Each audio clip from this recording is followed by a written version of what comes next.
okay? Most kids at a certain point hit a certain maturity level, a point where they become less selfish and more selfless a little bit later in life. Turns out our next guest was mature way beyond his years. When Jahkil Jackson was just, I think, 5 years old, he saw a homeless person for the first time on a Chicago street.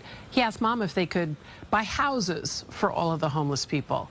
Instead, he packed a bag filled with, toiletries and necessities and started giving them out to people in need.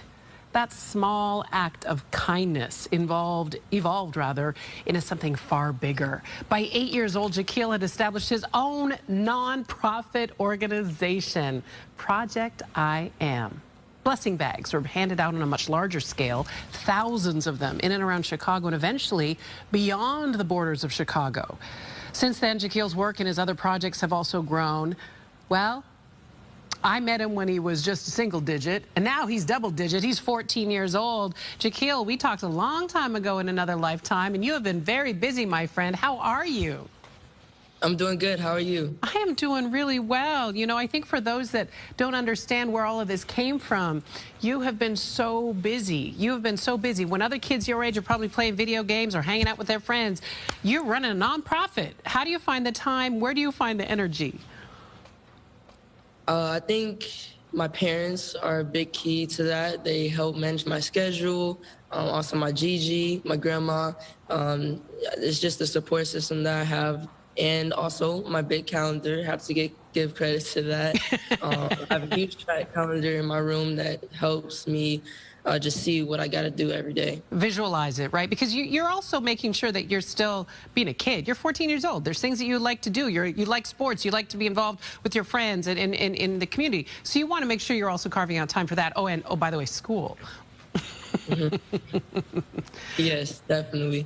Okay, so I want to talk about the fact that when I last talked to you, you were doing a lot of things there in Chicago, handing out these blessing bags, but things have really grown. You're nationwide. You've been part of We International, the Youth Council globally.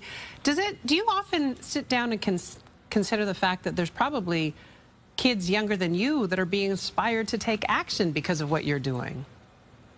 Oh, I'm always thinking of that. That's one of my main goals with the organization, is to inspire other young people. So I'm always thinking of new ways that I can do that.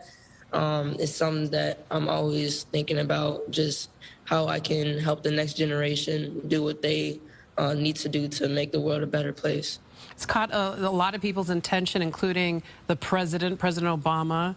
In fact, he reached out to you. That must have felt really special. Yeah, it was a great experience for me getting to meet him. It was actually a surprise, so it wasn't something I was expecting at all. Yeah, so in 2017, Obama named me one of 2017's most influential people.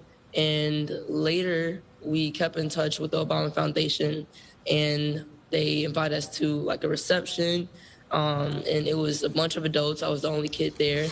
And we were sitting there for about an hour, I would say, just networking. It was no drinks, no chairs, just a bunch of people just talking in a room. So my mom was actually ready to leave. She was getting tired of standing up. You were busy, though. You were working.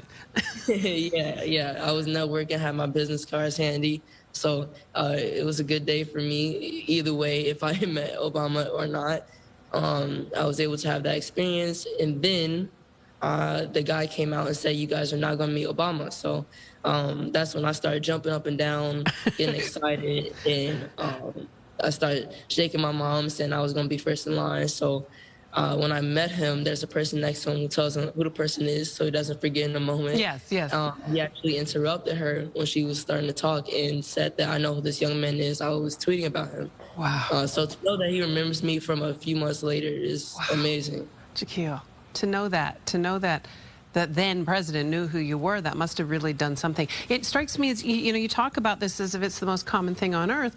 You're a kid rolling around talking to all these adults. Most kids are a little intimidated by that, but you have the confidence to be in there and talking to leader of the world, leader of the nation, a nation in the world, or to other adults, people that are running foundations and businesses. Where did you get that comfort level? That's something that I still struggle with, actually. I'm very shy. Even though it may seem sometimes like I'm not, I'm extremely shy, but I've gotten better because of that support system, like I mentioned. Yeah. Them helping me and telling me that to just helping me get more comfortable with who I am and